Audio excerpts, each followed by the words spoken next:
Tangan solid talaga oh. Pakita ko sa inyo yung bago nating nakuha kagabi. Yeah. So may mga clips na kagabi nag-move it ako papuntang Marikina.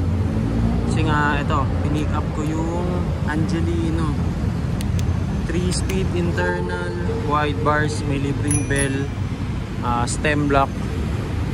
Solid man. 26/22. Alam ko ganun lagi ito eh. Usual. Classic na classic yung look natin oh. Bridgestone, all stock, lahat ori. Kaya solid. Yung basket wala, masarap palitan to ng chrome. Mga chrome na makintap. Tapos may BS. Wala, generic lang to. Pero okay naman. Solid lang talaga yung mismong build ng whole bike.